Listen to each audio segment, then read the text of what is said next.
Muy buenos días. Director general y consejero de Unidad Editorial, Nicola Speroni. Directora de Expansión, Ana Pereda. Director de El Mundo, Joaquín Manso. Presidenta de la Asamblea de Madrid, Eugenia Carballedo. Embajadores y cuerpo diplomático acreditado en España. Vicepresidente y consejeros del Gobierno de la Comunidad de Madrid. Expresidenta de la Comunidad de Madrid, Esperanza Aguirre. Secretaria general del Partido Popular, Cuca Gamarra. Portavoz del Grupo Parlamentario Popular en la Asamblea de Madrid, Pedro Muñoz Abrines.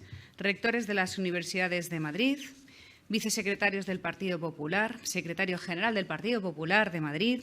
Vicesecretarios del Partido Popular de Madrid. Presidente de la Cámara de Comercio de Madrid y presidente de CEIM. Representantes del mundo empresarial que nos acompañan, medios de comunicación.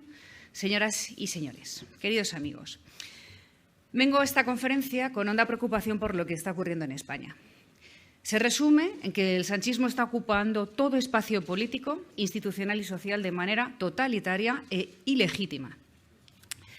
Lo hacen con clara intención de cambiar el orden constitucional por la puerta de atrás, generar dependencia de las arcas públicas en el mayor número de españoles posibles y hacer imposible la alternancia en el poder.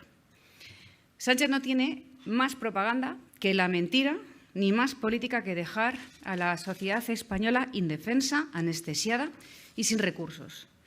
El Poder Ejecutivo, el Poder Legislativo, el Poder Judicial, la opinión pública, los medios de comunicación y los organismos públicos y semipúblicos están siendo colonizados por la ultraizquierda, por grupos que llevan años proclamando su intención de acabar con la nación española.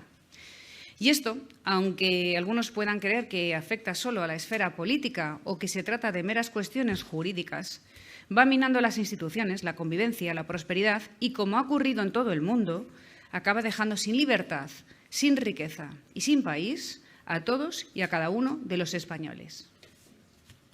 Ahora bien, lo único que no puede ocupar el sanchismo y sus socios son las urnas, y ahí es donde tenemos que ganar. Desde luego, yo voy a dar la batalla. Y de esto quiero hablar esta mañana.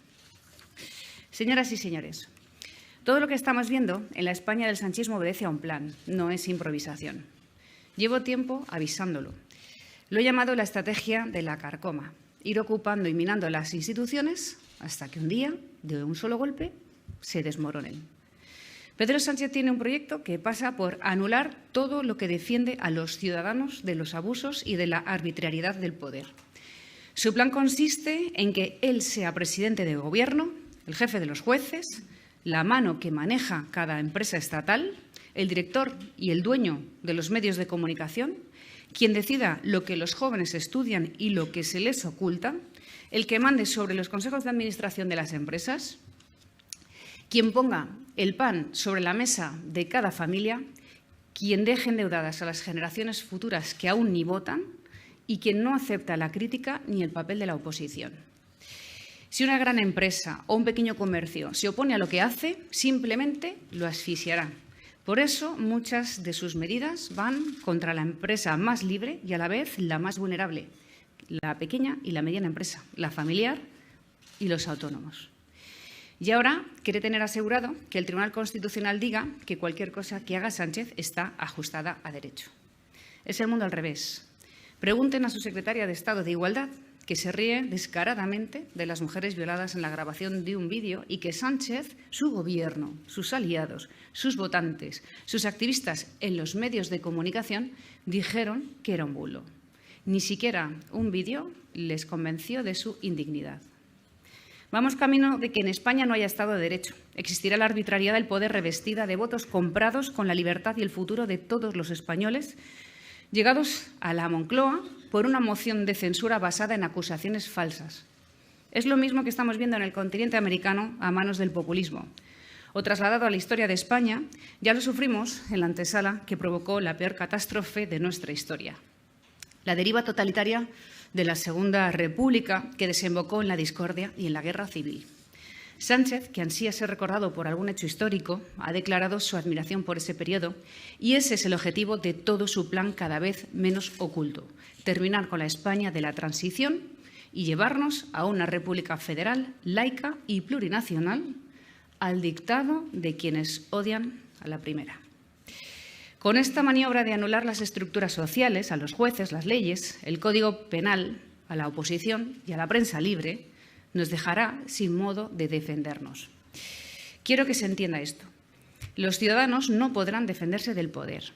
Las instituciones, las leyes, la prensa, la fiscalidad, la Constitución existen para beneficio del ciudadano y, sobre todo, de los ciudadanos más vulnerables.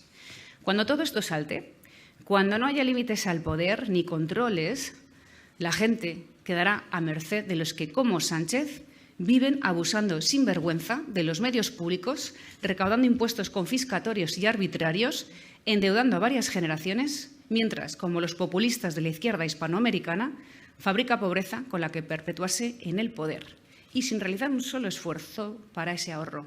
22 ministerios. ¿Y lo que hay detrás? Mucha izquierda hoy defiende ese plan porque dicen que tienen los votos del Congreso, aunque sean votos que llegan de quienes odian a España o de los que estuvieron con el terrorismo de ETA. Pero cuando todo se desmorone, cuando no haya defensa del ciudadano y todos dependan del poder, cuando el poder decida que tampoco admite críticos de estos de izquierda, que hoy aplauden, ya no habrá nadie para defenderlos. Lo último que tenemos que soportar es que nos quieren convencer de que la subida de precios por la inflación se debe a que los supermercados se forran y no el Gobierno, según la líder de esa nueva izquierda, que no sabemos a quién quiere sumar ni para qué quiere sumar. Sánchez se basa en que tiene los votos en el Congreso de los Diputados para acometer ese plan, pero realmente sus votos no son para eso, como bien repite el presidente del Partido Popular, Alberto Núñez Feijóo, que lo recuerda. Esto ni lo anunció en su programa electoral, ni Sánchez tiene derecho a dinamitar el sistema. No tiene mandato para cambiar el régimen. Su plan es ilegítimo. Es un fraude de ley de libro. Quiere cambiar el orden constitucional sin convocar los procedimientos constituyentes y habiendo mentido sobre todas y cada una de sus intenciones. El resultado es que Sánchez gobierna una España contra otra, que es exactamente lo contrario al espíritu de la transición basado en el consenso. La transición consistió en la devolución de España a los españoles. Sánchez y sus socios nos la está arrebatando con nocturnidad. Sánchez tiene el plan de someter a la justicia, como ha hecho con la Fiscalía y el Tribunal Constitucional, censurar a la prensa con ataques personales a periodistas y comunicadores, destruir a la oposición con quien no debate las leyes porque todo lo hace por decreto. No hay institución ni empresa pública sin un amigo de Sánchez al frente. El plan final es que el ciudadano no tenga modo de defenderse del poder y que toda protesta sea silenciada o desacreditada o comprada. Todo esto lo hemos visto ya en Hispanoamérica. Están trasladando el mismo plan, es el mismo modelo. Para ello, se apoya en los que declaran abiertamente que son enemigos de España. Es decir, Sánchez actúa contra la nación. Dijo Su Majestad el Rey el pasado 24 de diciembre. Necesitamos fortalecer nuestras instituciones, unas instituciones sólidas que protejan a los ciudadanos. Insisto, unas instituciones sólidas que protejan a los ciudadanos. Señoras y señores, cuando se desarma nuestro sistema constitucional y el Código Penal, cuando se permite la sedición, el incumplimiento de las órdenes de la enseñanza en español, cuando se ponen en la calle a los terroristas de ETA que han sido juzgados y condenados en democracia y se beneficia a violadores y corruptos, las instituciones democráticas quedan destrozadas y no se protege al ciudadano. La sociedad queda indefensa. Esta es la situación angustiosa en la que nos encontramos. A cambio, Sánchez propone pagar 5 euros al mes a los integrantes de familias vulnerables para pretender comprar su silencio y más miles de millones a gobernantes, financieros y a medios de comunicación para que no lo denuncien. Ustedes, Expansión y El Mundo, Unidad Editorial, son muy valientes por dejarme expresar aquí esta denuncia y no duden que lo pagarán caro, como yo. Analicemos la personalidad de Sánchez, descrita por sus amigos. Quim Torra, uno de los más beneficiados por Sánchez, contó este pasaje en una entrevista. Tomo estas palabras de una grabación pública. Cito. El presidente Sánchez, de verdad, es un presidente que quiere ser presidente y que no tiene ningún problema en aliarse con quien sea para cambiar las políticas que sean, hacer que aparezca una mesa de negociación por aquí, una reforma de sesión por allá. Es igual para poder continuar siendo presidente. Eso lo ha dicho Quim Torra. En un mitin, el mismo Pedro Sánchez contó su diálogo con Pablo Iglesias cuando era el líder de la ultraizquierda. Narró lo siguiente. Dice Sánchez: yo hablaba con Pablo Iglesias. Bueno, las pocas veces que he podido hablar con él. Era cuestión de minutos, pero pregunté: oye, Pablo, ¿qué te parece si recuperamos los convenios colectivos? Responde Iglesias: bueno, eso me parece fundamental, pero yo creo que es mucho más importante controlar a los jueces y a los fiscales, ¿no? Bueno, preguntaba Sánchez, ¿y qué te parece si reconocemos las becas como un derecho o defendemos a los autónomos? Bueno, replicaba Iglesias, es fundamental, pero antes tendremos que controlar Radio Televisión Española. Mira, en política, el orden de los factores se altera el producto. ¿Cuál es el problema?, decía Sánchez. Que antes de recuperar esos derechos siempre van a anteponer otras cosas, como es el control de los jueces, de los policías, de los fiscales, de los espías y el derecho de autodeterminación de Cataluña, País Vasco y Galicia.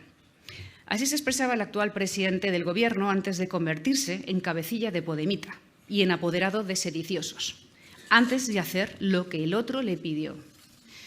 Pregunto, ¿qué se puede esperar de quien es descrito así por sus socios y de quien ha traicionado tanto sus propias palabras? Lo peor es que estamos viendo cosas que nos hielan la sangre y veremos más. O Sánchez o España. Hasta hace poco decía que todo esto lo hacía por la puerta de atrás. Ahora ya sabemos que lo hace descaradamente y que utilizará miles de millones de euros para comprar silencios, como saca a pasear cadáveres del pasado para distraer la atención. Y esta es otra de sus mañas recurrentes, hablar de lo que no pasa para tapar lo que pasa y lo que está haciendo. Hay demasiados españoles que, como les contó antes a otros muchos en Hispanoamérica, no quieren ver lo que está delante. ¿Y qué tenemos delante? Lo que muchos no quieren ver, hasta que quizás sea demasiado tarde. O nos hacemos los ciegos o estamos tontos. Lo hizo primero pactando con todos los que juró y perjuró no pactar. Elevó a los antisistema ministros, convirtió al brazo político de ETA en directores de la política española y entregó las instituciones, nuestro Estado de Derecho y el futuro de ambos a quienes lideraron una sedición. No es no y nunca es nunca, fueron sus palabras exactas cuando se comprometió ante los españoles a no pactar con Esquerra, Bildu o Podemos. También estas otras. Con Bildu no vamos a pactar. Se lo repito. Con Bildu no vamos a pactar. Si quieres, le dijo Sánchez al periodista, lo digo 5 o 20 veces más. Y no solo pactaron, sino que además, entre acercamientos de presos y otras cesiones, entregaron las competencias de tráfico de la Guardia Civil a Navarra por exigencia del partido de Otegi, sabiendo que eso significaba la expulsión de facto del cuerpo. Ahora sabemos que si hubiera dado igual 5 que 20 que 1000 veces, esto no hubiera cambiado, en todas hubiera mentido. Al igual que miente ahora cuando afirma que no habrá referéndum de autodeterminación en Cataluña. Sánchez ha ejecutado el mayor proceso de deformación institucional que hemos vivido hasta ahora en democracia. Y hemos de reconocer que le ha puesto empeño. Ha reformado el delito de malversación no para proteger a los contribuyentes de la corrupción, sino para proteger a los corruptos. Hace unos días ya conocimos la primera petición de revisión de un caso de corrupción, el caso Aquamed, que afecta a destacados dirigentes del PSOE en Valencia y que está relacionado con otra trama de corrupción que hemos conocido recientemente, el caso Azud, que presenta indicios de financiación ilegal de los socialistas valencianos, según relató al juez el propio tesorero socialista. Y para rematar, han conseguido que para el señor Griñán haya un trato humano negado a otros. La humillación es norma para los adversarios de Sánchez. Ya no hay justicia, sino arbitrariedad. Ha eliminado de facto el delito de sedición de nuestro ordenamiento, amnistiando por la vía de los hechos a quienes fueron condenados. Y ahora sabemos lo que esto significa. Una invitación a un nuevo referéndum ilegal, pero esta vez sin consecuencias y con la colaboración del presidente, si, llegado el caso, su sillón en la Moncloa dependiera de ello. Ha fijado su ambición también y, sobre todo, en el Poder Judicial, acosando a sus instituciones hasta límites que ni los de Podemos hubieran soñado jamás. Hoy España es un país con unas garantías constitucionales mucho más débiles que hace 4 años. Es inédito en nuestra historia democrática que tanto la presidencia como la vicepresidencia del Tribunal Constitucional tengan la misma sensibilidad política. Tampoco el Poder Legislativo, Congreso y Senado se salva de este salto. En poco más de 4 años, el presidente del Gobierno ha impuesto medidas y cambios esenciales en nuestro ordenamiento jurídico por la vía unilateral del Real Decreto. Más de 130 Reales Decretos. O lo que es lo mismo, el presidente del Gobierno ha amordazado y maniatado al Congreso de los Diputados, sustituyendo la soberanía nacional por su capricho personal. Y todo esto, señoras y señores, tiene un nombre: autoritario, también torpe. Solo la ineptitud y la necedad pueden explicar que aún siga en vigor la nefasta ley del sí es sí, de la que se han beneficiado agresores, violadores y pederastas. Casi 200 años de cárcel se han rebajado ya al amparo de esa barbaridad legislativa de la que ya alertó el Consejo General del Poder Judicial y el Consejo de Estado. Pero su secretaria de Estado se ríe en una imagen indigna de una democracia europea avanzada. Y no es la primera vez que sucede. No es la primera vez que el Gobierno perpetra chapuzas legislativas. Basta recordar que este Gobierno, con su presidente a la cabeza, impuso a todos los españoles 2 estados de alarma que han sido declarados inconstitucionales. Insisto, todo lo que hace Sánchez forma parte de un plan. El mismo Tribunal Constitucional que declaró ilegales los 2 estados de alarma es el que ahora está ocupado por magistrados que hasta ayer eran ministros. Este es el modus operandi del presidente del Gobierno, controlándolo todo o destruyéndolo todo para conseguir su proyecto, la transformación radical de nuestro modelo constitucional y de convivencia. Les pondré otro ejemplo más grave de lo que parece. El Gobierno ha aprobado una nueva ley de universidades. En dicha legislación, además de abrir las puertas a que profesores de poca talla como Pablo Iglesias puedan alcanzar los rectorados, se prohíbe a los colegios mayores diferenciados su adscripción a una universidad pública. Porque sí, porque les da la gana. Un paso más en la asfixia de la libre iniciativa educativa, que es otro derecho constitucional, de la autonomía universitaria y de la libertad de elección de los alumnos y sus familias. Eso sí, quieren permitir a los claustros universitarios hacer pronunciamientos ideológicos, es decir, dejar a la ultraizquierda el control de la universidad. Tampoco se libran de este afán autocrático la seguridad ciudadana ni la función pública. Ahí está la nueva Ley de Seguridad Ciudadana, hecha para desproteger a las fuerzas y cuerpos de seguridad del Estado frente a delincuentes y gente que solo tiene por objeto quebrar el orden en nuestras calles. O el desguace de la función pública, donde pretenden dejar de garantizar los funcionarios mejor preparados para sustituirlos por los más afines.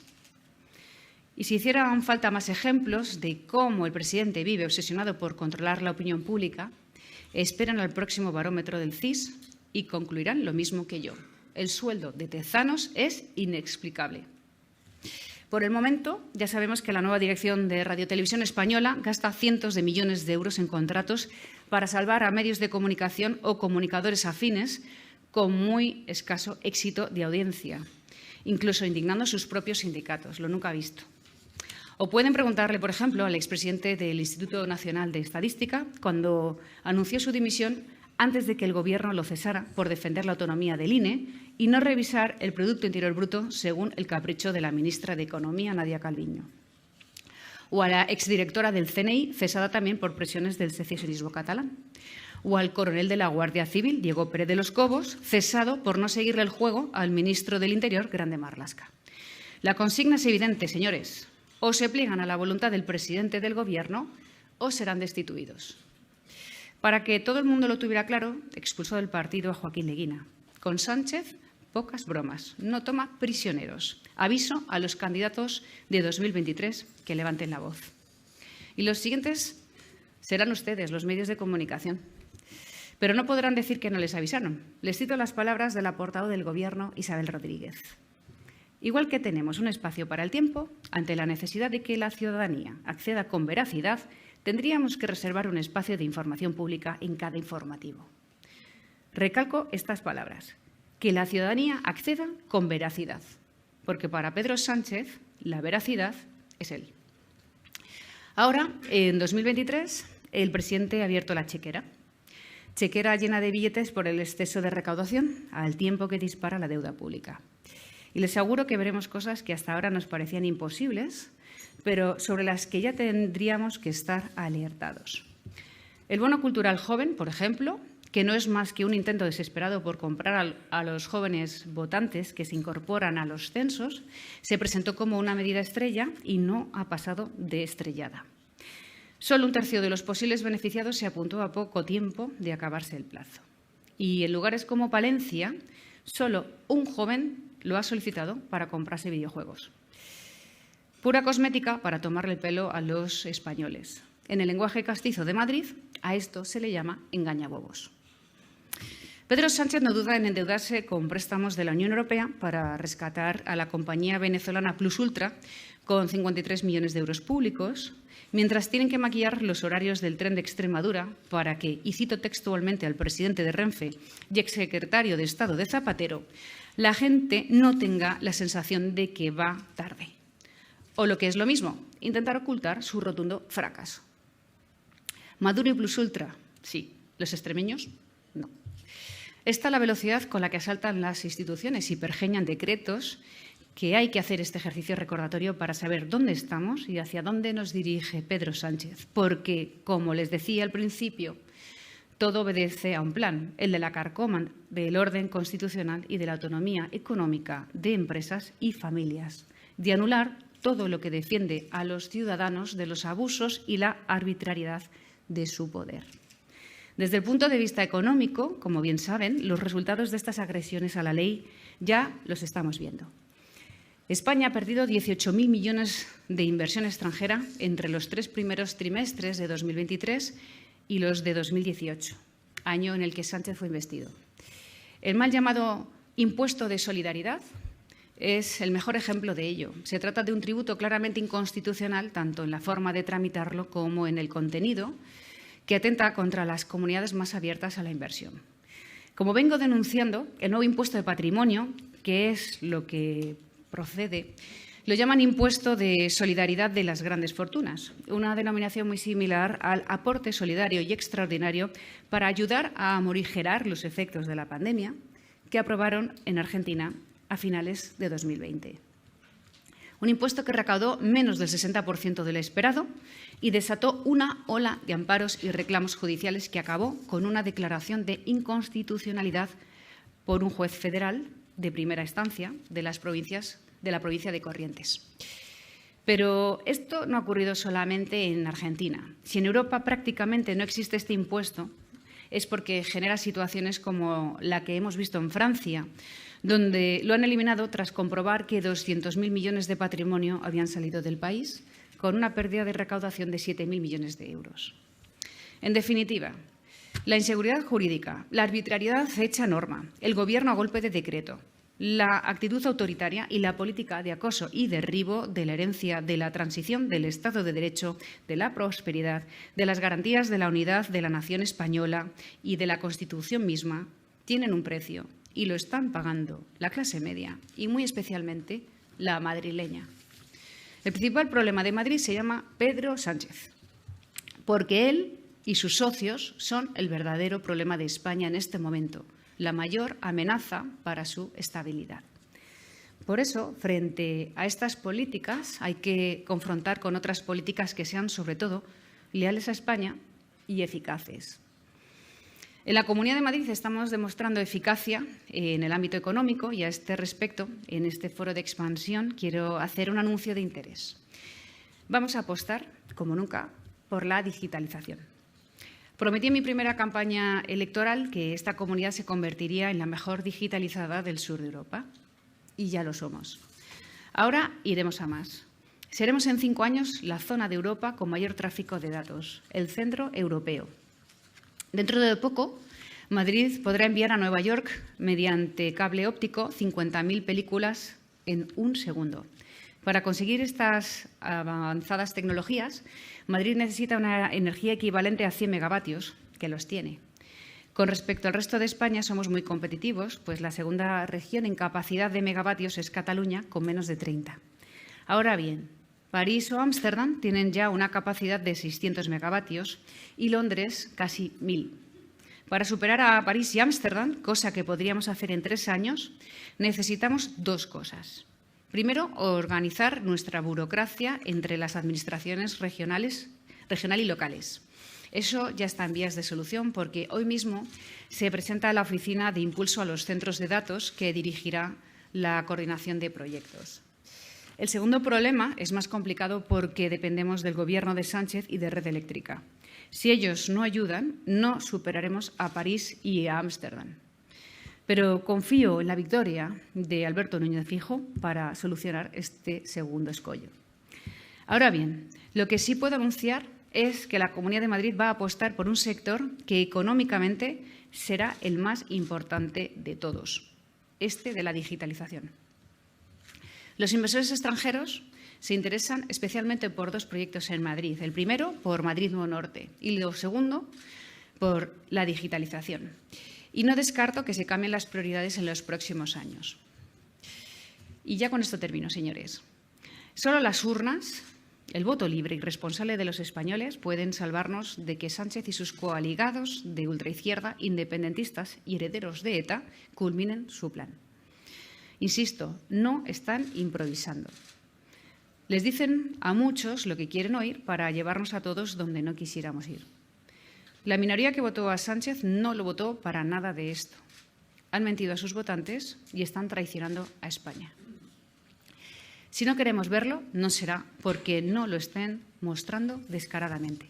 Si los españoles no despiertan y caen en la cuenta de lo que están haciéndoles, varias generaciones pagarán el precio de esa ceguera.